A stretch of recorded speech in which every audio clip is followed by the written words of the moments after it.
morte, coincidindo tudo exatamente com o que se sucedia a milhares de léguas de distância. Pensamos, como o Sr. Wallace, que fatos como estes, tão bem certificados, não podem ser discutidos, e que, para atribuí-los a uma coincidência, seria preciso grande esforço de incredulidade. Resulta, pois, das experiências precedentes, a prova rigorosa da comunicação dos espíritos. Averiguamos também que a transmissão do pensamento não pode ser invocada nessas experiências e que somente a doutrina espírita oferece uma solução simples e racional, atribuindo essas comunicações às almas desencarnadas. Vamos ver como se pode chegar aos mesmos resultados, seguindo outros caminhos. Capítulo 3. Mediunidades diversas. Os médiuns escreventes. Já vimos, no histórico, como os próprios espíritos indicaram um meio de comunicação mais rápido que pela mesa. Esse meio é o de tomar um lápis e deixar a mão completamente passiva. Se o experimentador é médium, no fim de algum tempo sua mão traçará automaticamente sinais, linhas e, finalmente, caracteres que podem ser lidos e que constituem a mensagem espiritual. Eis como a mediunidade escrevente se desenvolveu no Dr. B. Cyriax, diretor do Neuspiritualistische Blatter, de Berlim. Essa narrativa foi extraída de sua obra Wieische Spiritualistische Ordenbin. O autor conta que, resolvido a estudar o fenômeno, desejava fazer pesquisas em sua própria casa, no seio de sua família, a fim de estar plenamente convencido de que nenhuma fraude produzir-se-ia. Durante 19 sessões, nenhum resultado obteve. Foi somente na 20ª que movimentos da mesa vieram animá-lo a prosseguir esse inquérito, que ele estava a ponto de abandonar. Cedamos-lhe a palavra. Nessa 20ª sessão, senti, de repente, uma sensação muito particular, ora de calor, ora de frio. Percebi, em seguida, uma espécie de corrente de ar frio que passava pelo meu rosto e pelas minhas mãos. Depois, pareceu-me que meu braço esquerdo estava, como se costuma dizer, dormente. Mas a impressão era completamente diferente da de fadiga, que eu sentia nas outras sessões e que podia fazer cessar, quer mudando de posição, quer mexendo os braços, as mãos ou dedos.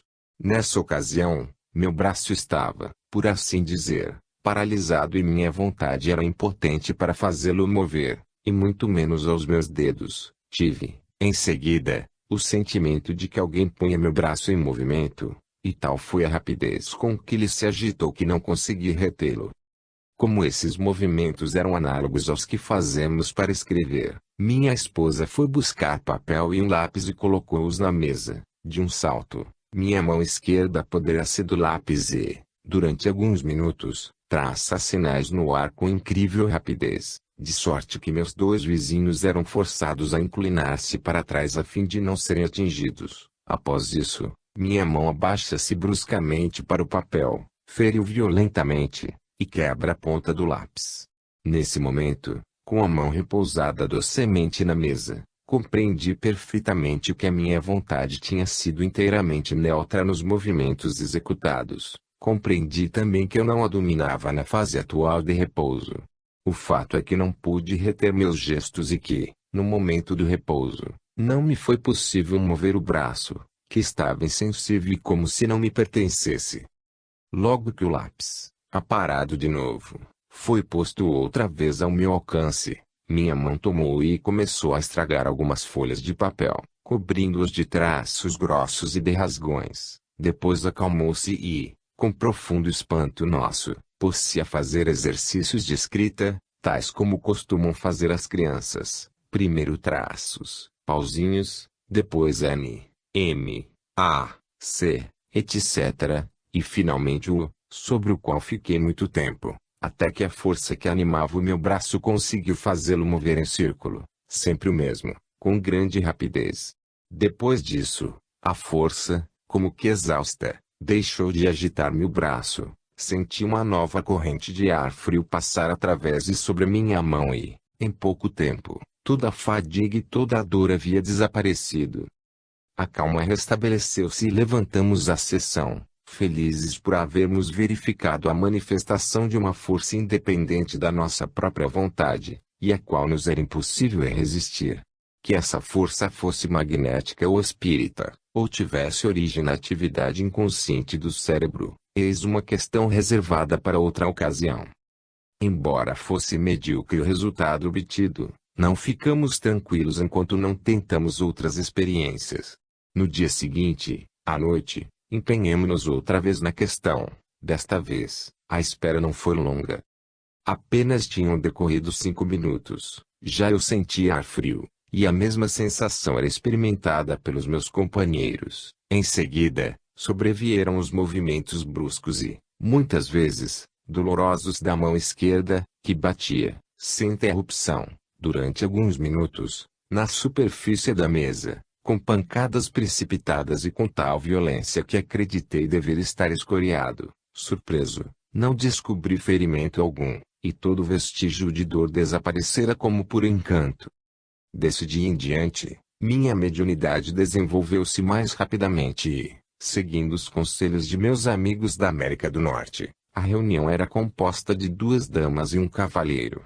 Comecei a escrever com a mão esquerda, primeiro como exercício, depois, vieram comunicações de diferentes espíritos e, certa noite, desenhei uma cesta de flores. Devo dizer que sou muito desajeitado da mão esquerda no estado normal, não sabendo sequer servir-me dela para comer, quanto mais para escrever. No que diz respeito ao desenho, entendo muito pouco dessa arte, mesmo com a mão direita. Adquiri a mais absoluta convicção de que a força que escrevia e desenhava por meu intermédio era independente de mim, e que devia residir em outra inteligência que não a minha, porque, durante essas manifestações, eu conservava toda a minha lucidez, não sentia nenhum inconveniente, salvo no que era concernente ao meu braço esquerdo, pois, durante toda a sessão, parecia não me pertencer e dava-me a impressão de que era usado por alguma outra pessoa, sem minha participação e contra minha vontade. Meu espírito era tão alheio a isso que, enquanto minha mão escrevia, eu podia perfeitamente conversar com as outras pessoas presentes. Um colega, que, em certa ocasião, assistia à sessão, querendo reter o movimento de minha mão, e tendo para isso colocado suas mãos de modo que a minha suportasse todo o peso de seu corpo, nenhum resultado tirou. Minha mão prosseguiu seu trabalho com força e regularidade, enquanto eu apenas sentia o peso das mãos colocadas sobre a minha.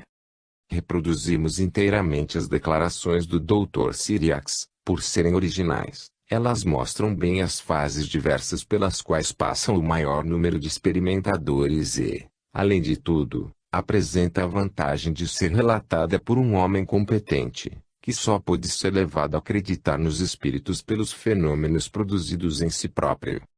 Eis ainda uma outra experiência de William Crookes, sobre a escrita automática a 30. Em minha presença, diversos fenômenos produziram-se ao mesmo tempo, e o médium não os conhecia todos. Aconteceu que a jovem Fox escrevia automaticamente uma comunicação para um dos assistentes, enquanto outra comunicação, sobre outro assunto, lhe era dada para uma pessoa diferente, por meio do alfabeto e por pancadas. Durante todo esse tempo, o médium conversava com uma terceira pessoa, sem o menor embaraço, sobre assunto completamente diferente dos outros. Algumas comunicações. O caráter automático da escrita, obtida nas condições acima indicadas, é, sem dúvida, muito importante para julgar-se da boa-fé do médium, mas convém não esquecer que, neste caso, como em todos os outros, o verdadeiro característico da mediunidade está nas provas de identidade fornecidas pelo espírito que se manifesta.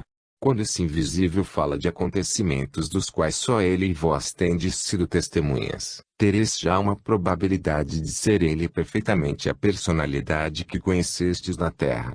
Neste caso, convém não recear fazer-lhe perguntas múltiplas e reiteradas, até que vossa convicção seja plena e completa. Pode acontecer que, sem se obterem nomes conhecidos do evocador, tenha a comunicação um caráter comprobativo, Isto sucede quando ela revela ser de uma inteligência notoriamente superior à do médium ou quando é escrita com uma espontaneidade ou presteza tais que não se pode atribuí-la ao médium. Mas essas comunicações são, às vezes, verdadeiras farsas literárias. Vamos ver diferentes exemplos desses casos. Eis primeiramente uma fábula que o Sr. Timoleon Gilbert, antigo vice-presidente do Tribunal Civil de Carcassonne, obteve por intermédio da mesa. Ela foi extraída de sua obra Les Deux Commandements du Juste, e obteve o prêmio nos Jogos Florais de Toulouse. Leitura de A Lagarta e a Borboleta. Eis uma outra poesia obtida por uma senhora, com auxílio da escrita automática. Foi ditada no momento em que apareceu a novela intitulada Spirit, de Théophile Ligatier. Leitura da obra. Esses versos, publicados pela Revue Spirit, produziram sensação, mormente no mundo das letras, porque era difícil, fosse qual fosse o médium, não reconhecer a verve do poeta. Alberic Conde, a quem eles foram enviados, escreveu, em 7 de junho de 1866, no Grande Jornal, que então dirigia, o seguinte. Era difícil deixar de interrogar Théophile Ligatier sobre os versos em questão e, justamente, tendo tido o prazer de encontrá-lo em casa da senhora Bianchi-Korsakoff, cedi a minha bem natural tentação.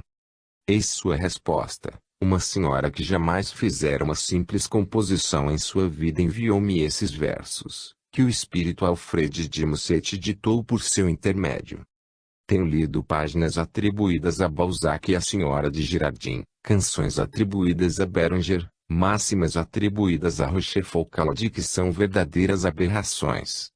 Antes de ler os versos de Alfred de Musset, cuja remessa me tinha sido anunciada, supus que seriam do mesmo jaez, mas, feita a leitura, tive de modificar a minha opinião.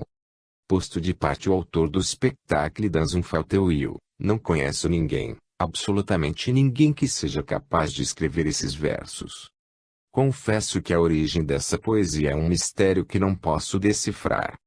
A crítica de Théophile Ligatier, quando se refere aos mortos ilustres, aos quais se atribui às vezes uma linguagem ridícula nas comunicações, é perfeitamente justificável.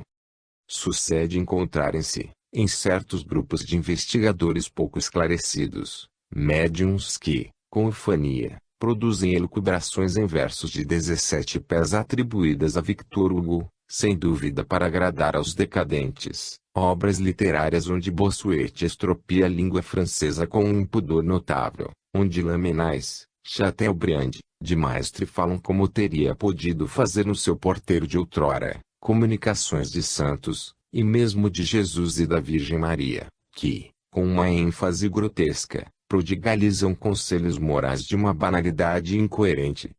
É preciso não se ficar admirado com essas anomalias, mas concluir que houve uma grosseira mistificação. Ela, evidentemente, existe, mas não do lado dos médiuns, porque os espíritos que ditam essas comunicações sabem a que pessoas se dirigem. São, portanto, estes os verdadeiros culpados. Mas o investigador imparcial não se deterá ante esses resultados, senão para constatar que os espíritos são, com exceção do corpo, entes humanos, isto é, a sua esfera intelectual é tão elevada como a que tinham na Terra, pois o número dos mistificadores e dos imbecis não diminui na erraticidade. Tornaremos a este assunto na parte terceira desta obra. Em seu livro Choses de l'Autre-Monde, Eugène nos fornece uma prova evidente da inteligência do fenômeno, porque ele e seus amigos pediram à mesa para formular suas definições em frases de 12 palavras. Nossa tripeça não se embaraçava com tão pouca coisa, diz ele.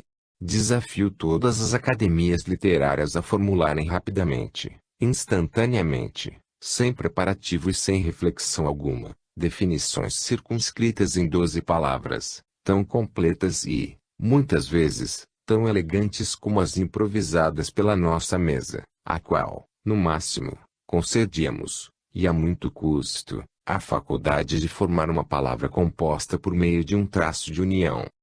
Eis algumas dessas definições. Infinito, abstração puramente ideal, acima e abaixo do que é concebido pelos sentidos. Física, conhecimento das forças materiais que produzem a vida e o organismo dos mundos. Química, estudo das diversas propriedades da matéria no estado simples e composto. Matemática, propriedade das forças e dos números imanentes das leis da ordem universal. Harmonia, equilíbrio perfeito do todo com as partes e das partes entre si. Teologia, dissertação dos dogmas fundamentais nos quais repousa a concepção de uma religião humana. Força divina, força universal que liga os mundos e abraça todas as outras forças. Coração, espontaneidade do sentimento nos nossos atos, nas ideias e em sua expressão. Espírito, suntuosidade do pensamento. Galanteria harmoniosa das relações, das comparações e das analogias. Imaginação, fonte dos desejos, idealização do real por um justo sentimento do belo. Limitamos aí, com bastante pesar nosso, essas citações, porque queremos falar de uma produção nova e curiosa da mesa. Ela ditou música. Eis como foi conseguida. Uma pancada significava dó, 2 ré, 3 mi, 4 fá, e assim por diante. Ordinariamente, a tripeça começava por dizer-nos de quantas notas se compunha a melodia, quase sempre 32, seu número favorito para a frase musical, assim como de 12 para a frase falada.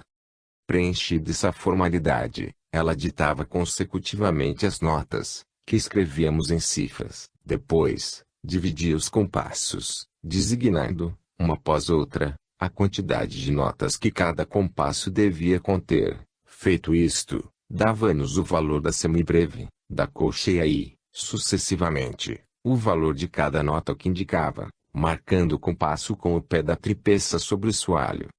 Vinha, em seguida, a indicação dos acidentes, dos sustenidos, dos bemóis, em tal ou tal nota do compasso, depois, o tom, e, enfim, o título do trecho. Porém, quanto a este, o espírito tinha o cuidado de não revelar senão depois de tudo completo.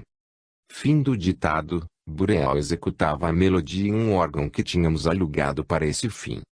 A tripeça, sobre a qual as nossas mãos se mantinham colocadas, indicava o movimento, batendo o compasso e retificando os erros, quando eles existiam. Em seguida, o nosso amigo metia o trecho em um bolso e compunha o acompanhamento, que submetia, em seguida, a aprovação da tripeça, sempre animada, bem entendido, pelo fluido das nossas mãos. Terminada a audição, se a inteligência estava satisfeita com o trabalho do seu cooperador, manifestava sua aprovação dando várias pancadas no soalho. Se não estava, erguia a tripeça e a deixava imóvel, sinal habitual para indicar um erro. Então, Bureal recomeçava e a tripeça assinalava, levantando-se, os acordes que lhe desagradavam. Quando era o acompanhamento inteiro que a inteligência rejeitava, ela deixava executá-lo ainda uma vez até o fim, sem dar nenhum sinal, e levantava-se em seguida. Compreendia-se, então, que tal trecho devia ser recomeçado, e obtinha-se a música. Os leitores encontrarão as melodias, assim obtidas, no livro já citado. Às vezes, os espíritos escrevem eles mesmos a música, em lugar de ditá-la. Eis o que conta Crookes de suas experiências a esse respeito, em companhia do célebre médium Homem 31. Entre os notáveis fenômenos que se produzem sob a influência de Homem, os mais frisantes e os que melhor se prestam a exames científicos são: primeiro, a alteração do peso dos corpos; segundo, a execução de áreas por instrumentos de música, geralmente pelo acordeon, devido à sua facilidade de transporte, sem intervenção direta do homem em condições que tornam impossível todo o contacto ou manejo das chaves. Somente depois de eu ter sido frequentes vezes testemunha desses fatos e de tê-los investigado com toda a profundeza e rigor foi que me convenci da sua realidade. O Sr. Crookes construiu uma gaiola, cuja altura foi calculada de forma a poder ser introduzida debaixo da mesa do refeitório. O acordeão foi comprado pelo sábio químico e o homem não o viu nem o tocou antes da experiência. Continuemos a nossa citação. Os investigadores presentes, na ocasião dessa experiência, eram um eminente físico, altamente colocado na Sociedade Real de Londres, a quem eu chamarei Dr. AB, um doutor em Direito, meu conhecido, a quem chamarei CD, meu irmão e o meu ajudante. O senhor homem sentou-se ao lado da mesa, numa cadeira, defronte dele, por baixo da mesa, estava a gaiola acima mencionada, suas pernas achavam-se uma de cada lado da mesma gaiola. Sentei-me perto dele, à sua esquerda, um observador foi também colocado à sua direita, o resto dos assistentes sentou-se distante da mesa, como lhes convinha. Com a minha mão, tirei a gaiola de sob a mesa, justamente o bastante para permitir que a esse introduzisse o acordeão com suas teclas viradas para baixo. Em seguida, empurrou-se a gaiola para baixo da mesa, tanto quanto permitiu o braço do senhor homem, mas sem ocultar sua mão àqueles que estavam perto de si. Dentro em pouco, quem estava de seu lado viu o acordeão balançar-se de um modo curioso. Em seguida, sons foram emitidos e, enfim, produziram-se, sucessivamente, diversas notas. Enquanto isso se passava, meu ajudante introduziu-se debaixo da mesa e disse-nos que o acordeão abria-se e fechava. Verificou-se, ao mesmo tempo, que a mão do senhor homem, que sustinha o acordeão, estava completamente invisível, e que a outra repousava sobre a mesa. O senhor homem tinha ainda o instrumento na gaiola acima descrita. Seus pés estavam seguros pelos que se assentavam perto dele, sua outra mão repousava na mesa e ouvimos notas distintas e separadas soar sucessivamente, sendo, em seguida, executada uma simples área. Como tal resultado não poderia ser produzido senão pelas diferentes teclas do instrumento, postas em ação de um modo harmonioso, todos os que estavam presentes consideraram a experiência como decisiva. Vamos expor agora uma fase ainda desconhecida do fenômeno. Incorporação ou encarnação. A mediunidade, pela pena, abrevia e simplifica as comunicações com os espíritos, porém, há outro modo ainda mais expedito, por meio do qual o espírito se apodera dos órgãos do médium e conversa por sua boca, como poderia fazer se ele próprio estivesse encarnado. Os ingleses e norte-americanos dizem que, nesse caso, o médium está em transe. Essas manifestações são as mais fáceis de dissimular, mas, nesse caso ainda, só convém admitir o fenômeno como real quando o médium dá provas certas de que um ser desencarnado se manifesta por seu intermédio. Essas provas podem ser de diferentes naturezas. Vamos referir 3 exemplos dessa mediunidade e ver se há, por essas narrações, como elas trazem um irresistível cunho de evidência. Eis o que conta ao Sr. Sergeante Cox, jurisconsulto eminente, escritor distintíssimo, bom juiz, de sua classe, em matéria de estilo. Uma caixeiro. Vi um caixeiro, sem educação, sustentar, quando estava em transe, conversação com uma pleiade de filósofos sobre a razão e a presciência, a vontade e a fatalidade, e fazer-lhes frente com vantagem. Propus-lhe as mais difíceis questões de psicologia e recebi respostas sempre sensatas, sempre cheias de energia e, invariavelmente, em linguagem escolhida e elegante.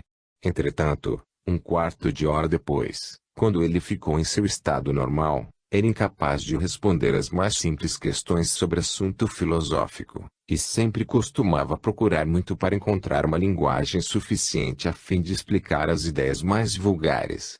Nessa experiência, a desproporção entre o estado normal e o transe é tão manifesta que, incontestavelmente, há uma ação estranha agindo sobre o sensitivo. Eis um segundo exemplo em que a ação dos espíritos é ainda mais bem apreciada e absolutamente inegável. Wallace, referindo seus trabalhos do juiz Edmonds sobre o espiritismo, escreveu: A filha do juiz Edmonds.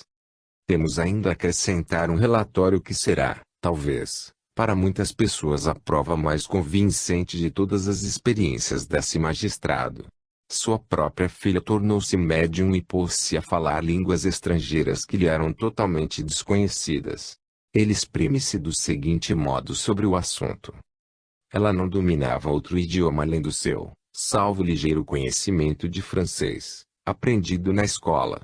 Não obstante isso, tem conversado frequentemente em 9 ou 10 línguas diferentes, muitas vezes durante uma hora, com a segurança e a facilidade de uma pessoa falando sua própria língua. Não é raro que estrangeiros se entretenham, por seu intermédio, com seus amigos espirituais em seu próprio idioma. Cumpre-nos dizer como se passou tal fato em uma dessas circunstâncias. Uma noite, em que 12 ou 14 pessoas se achavam em meu pequeno salão, o Sr. E.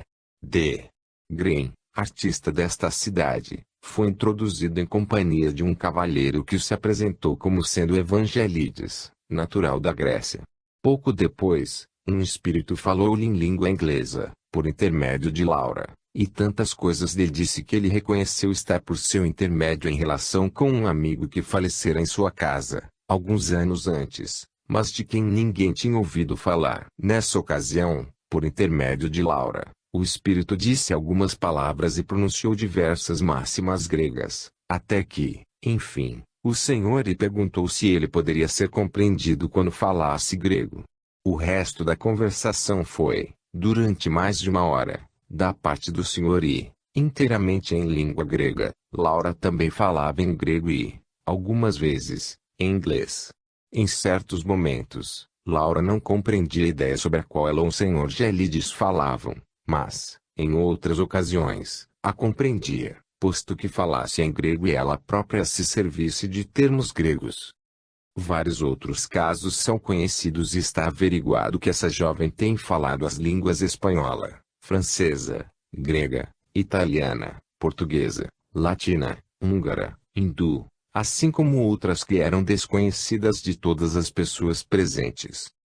Isto não é de forma alguma um caso isolado, apoia-se numa autoridade e em testemunho absolutamente irrecusável. Um pai deve saber ou não se a sua própria filha aprendeu a falar corretamente 8 idiomas além da sua língua natal. Os que tomaram parte na conversação devem saber se as línguas de que se trata eram faladas ou não. Em muitos casos, por exemplo, quando se conversava nos dialetos espanhóis ou indianos, o juiz Edmonds reconhecia-os. O fenômeno produzido faz parte do espiritismo, porque essas línguas eram faladas em nome e por conta de pessoas falecidas e porque estava no caráter delas o assunto de que se tratava. Esse fenômeno, que há 16 anos foi dado à publicidade, deveria merecer uma discussão ou uma explicação por parte daqueles que fazem profissão de esclarecer o público sobre os assuntos espíritas. Anestesia durante o transe. Eis uma observação médica do Dr. Gibier a respeito do célebre médium Slade. Tínhamos de operar Slade com o fim de extirpar-lhe um cisto sebáceo do couro cabeludo. Por ser ele muito sensível à dor e, além disso, de uma pusilanimidade excessiva, não podíamos recorrer ao bisturi para operá-lo. Lançamos mão de cáusticos cujo princípio básico era o óxido de potássio. A aplicação do medicamento foi, desde o começo, muito dolorosa para o Slade e, depois de alguns minutos, o seu sofrimento pareceu-nos intolerável. O paciente suava excessivamente, todos os seus membros agitavam-se com estremecimento. Sugerimos-lhe a ideia de chamar o Vaso, o qual não se fez esperar, caindo logo Slade em estado de êxtase, de transe, e, com a voz modificada, entreteve-se alegremente conosco e com o Sr. A.F., que assistia à operação em meu gabinete de trabalho. A dor tinha de tornar-se cada vez mais intensa, pois a potassa mordia as camadas sensíveis do derma, mas Slade não parecia ocupar-se com isso, como se fosse um ou outro paciente. No começo da operação, dava o seu pulso 85 pulsações por minuto. 3 minutos depois, tinha esse número baixado a 60. A pele, que pouco antes era quente, resfriara quase subitamente. Slade Ovaço ria-se e conversava conosco. Beliscamos-lhe com força a parte dorsal da mão, e o paciente, que se sobressalta ao menor contacto, tão grande é a sua hiperestesia no estado normal, nem deu mostras, nesse momento, de aperceber-se da pequena tortura que lhe infligíamos. Ao cabo de um quarto de hora, tiramos o cáustico. Slade teve uma nova convulsão e tornou ao seu estado normal depois de nos ter apertado a mão e dito, como quem se despede, "Goodbye." A dor então reapareceu, mas muito insuportável. Slade queixou-se de sofrer principalmente na parte em que o tínhamos beliscado. É forçoso confessar que tudo isso é bastante estranho. Objetarão que tudo foi uma simulação? Mas, como explicar as modificações da temperatura e das pulsações do coração? Isso não pode ser simulado. Ainda uma nova observação sobre esse ponto: dissemos acima que Slade tinha tido 2 ataques de hemiplegia, da qual ainda não está curado. Fizemos, sem comunicar-lhe o nosso intento, o exame comparado de sua força no dinamômetro. Depois de havermos verificado que, em suas mãos, o dinamômetro marcava 27 kg à direita e 35 à esquerda, aproveitamos de um acesso de transe, que se seguiu, em consequência dos esforços que ele tinha feito, apertando o instrumento, e verificamos, de uma vez, que o dinamômetro marcava à direita 55 em vez de 27 kg, e à esquerda 60 em vez de 35, e, em outra ocasião, à direita 63 e esquerda 50. Nenhuma das 3 pessoas presentes pôde fazer chegar a mesma indicação à agulha do dinamoscópio. Como é fácil de verificar, a encarnação ou incorporação é um fenômeno que não se pode simular, se os investigadores souberem tomar as precauções necessárias. Nos casos supramencionados, a intervenção dos espíritos é absolutamente manifesta.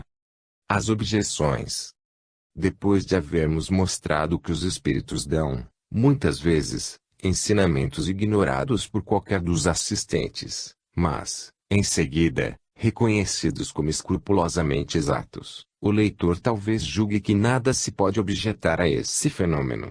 Pois bem, apareceram incrédulos que tentaram demonstrar que a escrita automática era perfeitamente explicável, porém, esqueceram-se de citar os casos embaraçosos, passaram por eles em silêncio e triunfaram facilmente, declarando que também podem obter a escrita automática por meio de indivíduos hipnotizados. Além disso, os nossos críticos abstêm-se de sair desse terreno tão estreito, circunscrito à escrita automática, tudo mais deixa para elas de existir. Ouçamos o que diz o Sr. Binet. Quanto às mesas que giram, há muito já está demonstrado que isso se opera somente sob o impulso das mãos. As mais exatas experiências têm justamente demonstrado o contrário e, para prova disso, convidamos o Sr. Binet a ler o relatório da Comissão da Sociedade Dialética e das experiências supracitadas. Entretanto, não podemos acusar de má-fé o autor, porque ele está convencido do fato da escrita automática e da sinceridade dos médiuns. Por muito tempo se acreditou que esses movimentos deviam simplesmente ser atribuídos ao embuste. Realmente, há casos em que nada seria mais fácil que uma simulação.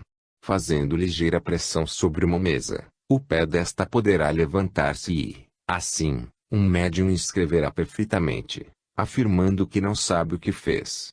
Devemos, porém, abandonar essa grosseira explicação, porque há um número considerável de pessoas dignas de fé que afirmam ter sido os autores do fenômeno, ter posto a mão sobre as mesas que giravam, ter segurado as penas que escreviam, sem que a sua própria vontade para isso influísse. Retenhamos a sua seguinte declaração. Eis aí provas bastantes para uma doutrina que, como o Espiritismo, está revolucionando o mundo inteiro e fazendo milhares de crentes. Os que pedem provas materiais de fenômenos que não compreendem correm o risco de ignorar o que todo mundo sabe e de sustentar opiniões contrárias à verdade mais evidente. Na opinião do Sr. Binet, qual é, então, a causa dessa escrita singular? A desagregação mental. Mas, que é essa desagregação? Eis o que ele diz a esse respeito. O estudo acurado dos fenômenos indica que a escrita automática procede de um pensamento diverso do pensamento consciente do médium. Tem ele, em certos momentos, 2 pensamentos que se ignoram um ao outro e que não se comunicam senão pelos movimentos automáticos da escrita, ou, melhor, há 2 personalidades coexistentes, pois o pensamento que dirige a escrita automática não é isolado e sem nexo. Ele tem caráter próprio e mesmo um nome, que é o do espírito cuja presença foi invocada. Não disputaremos com o Sr. Binet acerca da segunda personalidade coexistente com a primeira, apesar de sua realidade não estar demonstrada nos médiuns. Diremos simplesmente que essa segunda personalidade, se existe, é formada de uma certa parte do fundo psíquico do médium ou, por outra, que essa segunda personalidade não pode ter conhecimentos diversos ou superiores aos do médium, mas, então, como pôde, no caso Croft, já citado, o marido da senhora Anne, ver o capitão que acabava de ser morto na Índia, naquela mesma tarde, ferido no peito? Onde foi essa segunda personalidade colher tal conhecimento? Foi também essa segunda personalidade quem descobriu a palavra oculta sob o dedo de William Crookes. Se assim é, como pôde ler essa palavra? A explicação do Sr. Binet seria aceitável se o médium só citasse fatos por ele conhecidos. Ora, é o contrário que diariamente acontece. Por consequência, a hipótese de uma dupla personalidade, agindo independentemente da primeira, podendo existir em certos histéricos, é manifestamente incapaz de explicar os fatos espíritas. Um outro observador, o Sr. Pierre Janet, professor de filosofia e doutor em letras, quis também ocupar-se conosco e tentou estudar o fenômeno experimentalmente, por um método seu. Esquecemos de dizer que o Sr. Binet, do mesmo modo que o Sr. Janet, estabeleceu um paralelo entre os médiums e os histéricos. Segundo eles, não é raro ver-se médiums caírem em crise durante as sessões, como fazem os indivíduos histéricos quando submetidos às práticas hipnóticas. Tínhamos curiosidade de ver esses senhores apresentarem tais provas, porque, nos 15 anos de nossas experiências, nunca conseguimos verificar esse caso. Talvez esses observadores chamem crises as incorporações, mas, então, observaremos que estes são fenômenos totalmente diversos e que os médiums mecânicos não são ordinariamente médiums de incorporação ou vice-versa. Suponhamos, por momentos, que um médium esteja em estado de êxtase. Esse médium está geralmente bem de saúde, anda durante todo o dia, trata das suas ocupações, em uma palavra, nada denota nele uma enfermidade qualquer. Não será forçar a analogia, além dos limites permitidos, compará-lo a um enfermo sobre o qual no hospital operam os hipnotizadores. Outra afirmação para causar surpresa é aquela que afirma serem os sonâmbulos geralmente bons médiums e vice-versa. Aqui também faltam as provas. Mas, supondo-se mesmo todos esses pontos bem comprovados, esses cientistas não conseguirão explicar por que um médium escreve sobre assuntos que não conhece. 35. As experiências do Sr. Janet. Esse psicologista recorda um estudo do Sr. Camille Chagnel, publicado na Revue Spirit, 1879, sobre a Sra. Hugo Dalhousie. Eis um ligeiro resumo dessa narrativa.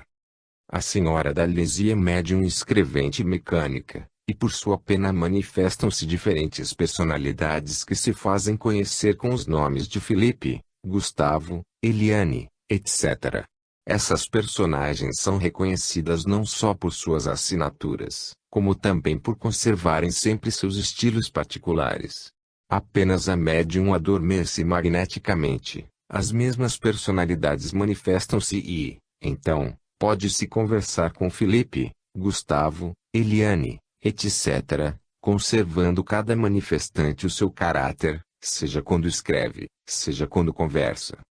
Para nós, aí está uma prova evidente da comunicação dos espíritos. O Sr. Janet, porém, não vê nisso senão puro fenômeno de sugestão, complicado com uma lembrança inconsciente ao despertar. Para justificar a sua teoria, ele recorda que o Sr. Richet descreveu também as mudanças de personalidades e objetivação dos tipos.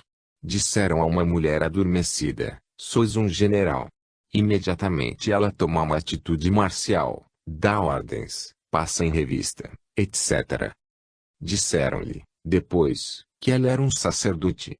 Instantaneamente seu rosto se transformou, ela tomou uma atitude concentrada e melíflua, falando mansamente, dando bons conselhos, sorrindo beatamente, etc. Do mesmo modo sucedeu com outras sugestões. O Sr. Janet crê que as personagens Felipe, Gustavo, Eliane, etc., são sugestões e, como em alguns dos seus sensitivos verificou durante a vigília a persistência do simples sonambulismo. Pretende então, e isso conduz-nos ao caso do Sr. Binet, que, quando a Sra. Dalhousie escreve automaticamente, é simplesmente uma das personalidades produzidas durante o sonambulismo que persiste, inconsciente, durante o estado normal, e que se manifesta pela escrita automática. A fim de bem demonstrar que assim é, o Sr. Jeanette imagina a seguinte experiência. Enquanto Lúcia se acha no estado sonambúlico, sugiro-lhe o pensamento de que ela não é mais ela própria, porém, sim, um rapaz de 7 anos, chamado José.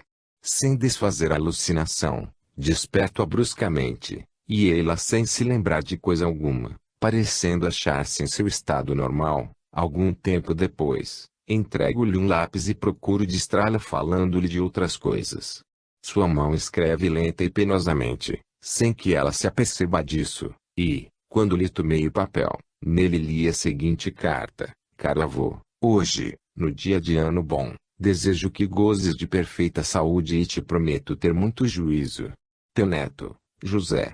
Não estávamos no dia de ano bom, e não sei por que ela escreveu isso, talvez porque, em seu pensamento, uma carta de um menino de 7 anos despertava-lhe a ideia das festas do ano bom. Não é, porém, manifesto que a alucinação se conservou na segunda personalidade. Em outro dia, fi-la cair novamente em sonambulismo, com o fim de observar transformações de caráter e de aproveitar-me da sua erudição literária.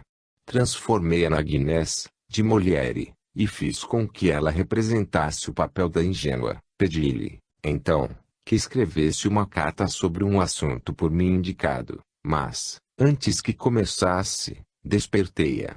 A carta foi por ela escrita inconscientemente depois de acordada, manifestando o mesmo caráter e sendo assinada com o nome de Agnès.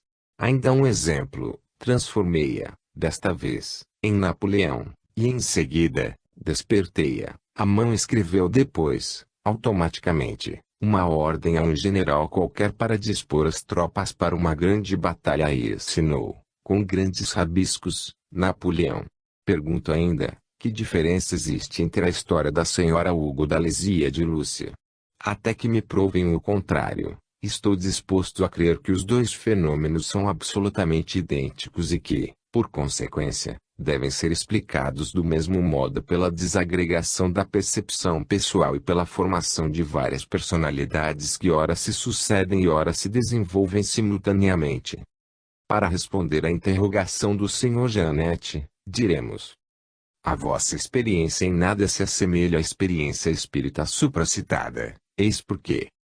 Primeiro, a escrita automática de Lúcia dá-se logo depois do seu despertar, quando se acha ainda sob o império da sugestão que lhe impusestes. Porém, ela, em tal estado, nunca tem espontaneamente a escrita automática de José, Agnès ou Napoleão. O fenômeno é simplesmente devido ao cumprimento da vossa vontade, manifestada durante o estado de semissonambulismo que sucede ao do sono. Na senhora Hugo Dalhousie, ao contrário, as comunicações são obtidas com longos intervalos, sem sugestão de espécie alguma por parte de seres humanos e sem prévio sono. Segundo, para que a vossa experiência possa comparar-se a um fenômeno espírita, é preciso que o vosso sensitivo, por si mesmo, sem qualquer intervenção estranha, escreva automaticamente as comunicações e que cada uma das personalidades, assim manifestadas, conserve o seu estilo, de modo a distinguir-se bastante dos outros. Terceiro, talvez digais que o fenômeno espírita é devido a uma autossugestão. Este caso não é idêntico ao de Lúcia, pois seria preciso mostrar como é que o médium, apesar de conversar com os assistentes e de gozar de todas as suas faculdades, está sonambulizado, mas, mesmo nessa hipótese, não se compreende como o fenômeno pode operar-se, porque, se a segunda personalidade conhece a pessoa normal, a recíproca não é verdadeira. Não existe ponto de contacto entre uma e outra. Como se operará então essa autossugestão? Quarto, finalmente, A suposição de estar o médium em fase sonambúlica qualquer não explica de modo algum as conversações em língua estrangeira ou as comunicações obtidas em um idioma totalmente desconhecido do médium. É preciso estar-se evidentemente sob o domínio de ideias preconcebidas, para igualar uma escrita automática, feita por uma pessoa histérica sugestionada, a uma comunicação obtida por um médium, pois os espíritas não reconhecem o caráter mediúnico senão nas pessoas que, escrevendo, revelam coisas que lhes são desconhecidas. É o critério por excelência, e tanto é assim que o Sr. Janete não poderá dizer que ele fez o seu sensitivo escrever ou falar em uma língua por este ignorada, enquanto não nos mostrar que o hipnotismo desenvolve nele faculdades novas. Temos o direito de recusar completamente as suas experiências, como explicação da mediunidade. Outro sábio, o Sr. Mieres, um dos fundadores da Society for Psychical Research, estudou também a escrita mecânica. Resulta de seus trabalhos, publicados nos Proceedings, sob os títulos Multiplex Personality Automatic Writing, que esse gênero de escrita procede de uma ação do hemisfério direito do cérebro. A escrita automática parece, diz ele, uma ação obscura do hemisfério menos utilizado. No caso de Luís V, é a alternância do hemisfério direito e do esquerdo que produz as variações motrizes e sensoriais. Não nos demoraremos na refutação dessa teoria, porque, do mesmo modo que as outras, não explica todos os fatos. O fato de ser o hemisfério direito ou esquerdo o agente nessa experiência nada nos adianta sobre a natureza das personalidades que revelam fatos desconhecidos e que falam línguas estranhas. Os sábios, que não observaram senão ínfima parte dos fenômenos espíritas, são verdadeiramente extravagantes em suas críticas. Afigura-se-lhes que seus colegas não tiveram provavelmente as mesmas dúvidas. Não recorreram a todas as causas possíveis antes de chegarem à crença nos espíritos. Foi, entretanto, o que se deu, notavelmente com Valley, com Oshon, Ario Juiz e Dimondes. Eis uma citação deste último sobre o assunto. Uma questão levantava-se ainda. Tudo isso, trata-se de ditados e fenômenos inteligentes da mesa, não poderá ser o produto de uma operação misteriosa. Um simples efeito do reflexo da inteligência de alguma das pessoas presentes. A resposta a isso pode ser colhida em grande número de fatos, a princípio desconhecidos, porém que, mais tarde, foram reconhecidos como verdadeiros, tais como o seguinte. Quando, no último inverno, parti para a América Central, os meus amigos da cidade receberam muitas vezes informações espirituais sobre as localidades em que eu me achava, assim como sobre o estado da minha saúde, e, quando voltei, comparando-as com as minhas notas de viagem, reconheci que aquelas eram invariavelmente verdadeiras. Do mesmo modo, vi pensamentos expressos sobre assuntos que não me ocupavam então o espírito e completamente diferentes das minhas ideias. Isso sucedeu muitas vezes comigo e com outros, como que para estabelecer plenamente o fato da não interferência dos nossos pensamentos nas comunicações. Desta observação imparcial podemos concluir que certos sábios apenas estudaram superficialmente os fenômenos espíritas, e que a prova da existência da alma depois da morte ressalta do exame aprofundado dos fatos. Esta conclusão vai se acentuando à medida que nos aprofundamos no assunto espírita, como vamos verificar. A mediunidade vidente. Em todas as manifestações até aqui registradas por nós, os espíritos merecem sempre o qualificativo de invisíveis. Sua ação foi indiretamente constatada, mas não se pôde ainda vê-los. Eis agora fatos provando que, em certos casos, pode-se diretamente verificar a sua existência pelo testemunho dos sentidos. A Society for Psychical Research reuniu considerável número de documentos a respeito das aparições. Os espíritas possuem também grande porção desses testemunhos. Mas, para dar maior valor à nossa demonstração, citaremos alguns fatos colhidos, tanto nos Proceedings da sociedade acima mencionada, como no livro Phantasms of the Living, nos quais a ação dos espíritos é manifesta. Os senhores Mieres, Gurney e Podimori, que publicaram essa obra, abrangendo a narração de 700 casos, Dão a essas visões o nome de alucinações telepáticas ou verídicas. Sem quererem saber se essas aparições são reais, objetivas ou internas, subjetivas e produzidas por uma ação espiritual ainda desconhecida, operada sem a intervenção dos sentidos, eles estabelecem a realidade dos fatos com um rigor verdadeiramente científico. Pela leitura dessas narrativas, fica-se convencido de que esses sábios verificaram tudo quanto era possível para estabelecer a autenticidade desses fenômenos. Citemos um exemplo dessas curiosas manifestações. 37. O Sr. MFG de Boston, residente, neste momento, em São Luís, achava-se em seu gabinete de trabalho, quando viu o fantasma de sua única irmã, falecida 9 anos antes. Era meio-dia e, enquanto ele escrevia, ela conservou-se junto de si, com tal aparência de vida que ele acreditou ser realmente sua irmã e chamou-a por seu nome. MFG de Boston pôde examinar-lhe todos os detalhes do vestuário e do porte e notar, particularmente, um traço ou arranhadura, de um vermelho vivo, no lado direito do rosto.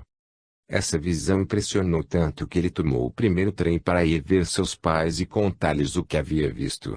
Seu pai buscou ridicularizar essa crença no sobrenatural, mas, ao ouvir falar na arranhadura, sua mãe ia quase desmaiando, e disse-lhe, vertendo lágrimas: fui eu quem, depois da sua morte, por um descuido, fiz essa arranhadura no rosto da minha querida filha, arranhadura essa que eu cuidadosamente ocultei com pó, não comunicando tal fato a pessoa alguma, de modo que ninguém podia sabê-lo. Pedimos aos contraditores das manifestações dos espíritos que nos expliquem essa aparição. Temos curiosidade de saber que papel desempenhou o hemisfério direito na formação da segunda personalidade.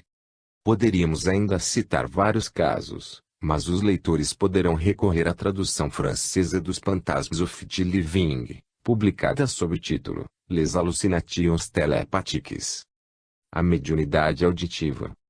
Vamos agora observar que os espíritos não se limitam às aparições e a escrever por intermédio dos médiuns. Muitas vezes conversam e fazem-se ouvir distintamente. Eis um caso, tirado também dos Fantasmas of the Living, onde todos os atestados que o certificam estão expostos profusamente. Um jovem vigário de Yorkshire, de 19 anos de idade, achava-se em Vercaxed, na Nova Zelândia. No navio que para aí o levou, ele encontrara um rapaz, a quem conhecia como marinheiro, e então ajustou para ir com este e alguns outros fazer uma excursão à ilha de Hoapuk, demorando-se nela 1 ou 2 dias a fim de pescar e caçar. Todos deviam seguir às 4 horas da manhã seguinte, de modo a poderem transpor os recifes com auxílio da maré, e os marinheiros prometeram vir a tempo chamar o vigário, que se recolheu cedo ao leito, com a firme intenção de fazer a viagem. Ao subir a escada, o vigário acreditou ouvir uma voz que lhe dizia: não partais com esses homens. Ninguém ali se achava, contudo, ele perguntou: por quê? A voz, que parecia vir do interior do quarto, respondeu-lhe com firmeza: não deveis ir. Palavras que ainda lhe foram repetidas depois de uma segunda pergunta. Então, perguntou: como poderei esquivar-me, quando me vierem buscar?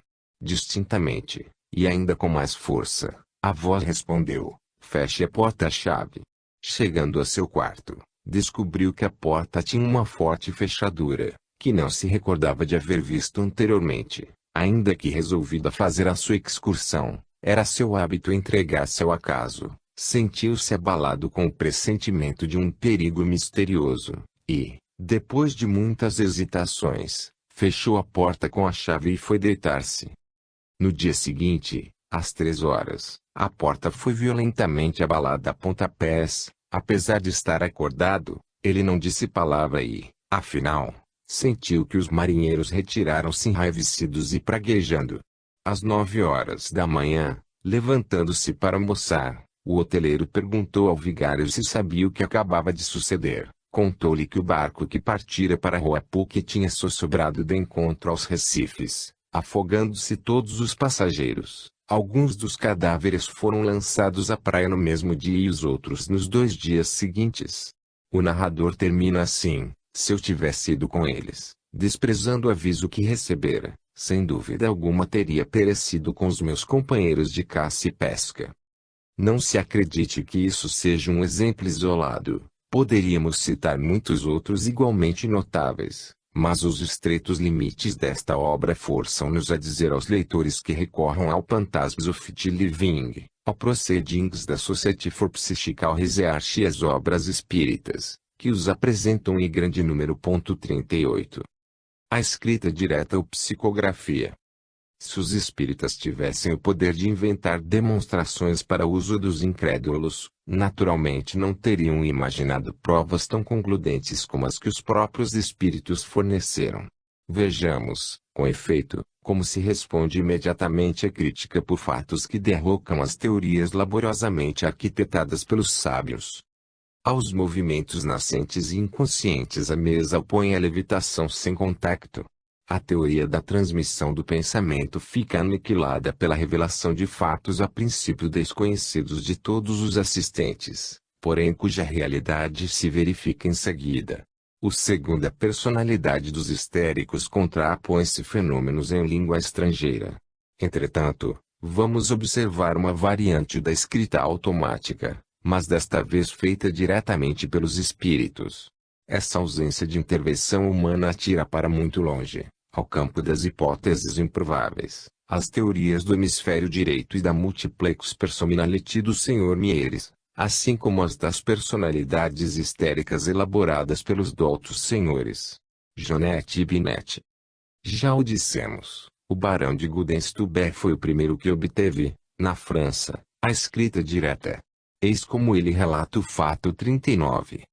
Em um belo dia, 1 de agosto de 1856, veio-lhe o pensamento de experimentar se os espíritos podiam escrever diretamente, sem o auxílio de um médium.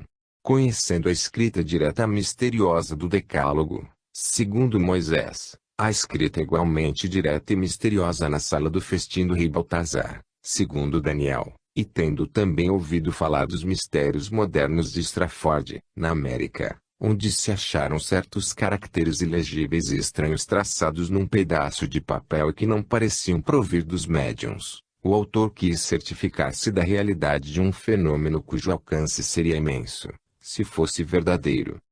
Colocou, portanto, uma folha de papel em branco e um lápis aparado dentro de uma caixinha fechada à chave, guardando sempre essa chave consigo e a ninguém dando parte da sua experiência.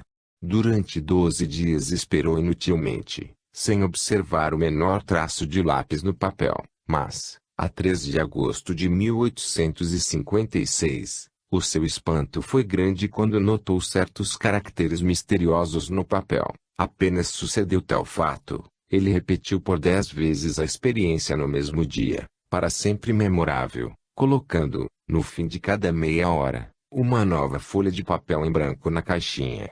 A experiência foi coroada de êxito completo. No dia imediato, 14 de agosto, fez de novo umas 20 experiências, deixando a caixinha aberta e não a perdendo de vista. Viu, então, que caracteres e palavras na língua estônia formavam-se ou eram gravados no papel, sem que o lápis se movesse. Desde então, vendo a inutilidade do lápis, cessou de pô-lo sobre o papel e, colocando simplesmente uma folha de papel dentro de uma gaveta, em sua casa, obteve também comunicações. 40. O barão de Gudenstubert repetiu a experiência em presença do conde d'Ourches e este obteve uma comunicação de sua mãe, cuja assinatura e letra foram reconhecidas como autênticas, quando comparadas com as dos autógrafos que o conde possuía. Esses primeiros ensaios foram seguidos de muitos outros e o autor adquiriu a certeza de não ser ele quem escrevia em estado sonambúlico, como julgou a princípio. Wallace. Na Inglaterra, Wallace constatou a escrita direta, em casa da senhora Marshall, médium. 41. Tendo sido a mesa previamente examinada, uma folha de papel de carta foi, em segredo, marcada por mim e colocada com um lápis de chumbo sob o pé central do móvel, conservando todos os assistentes as suas mãos sobre a mesa.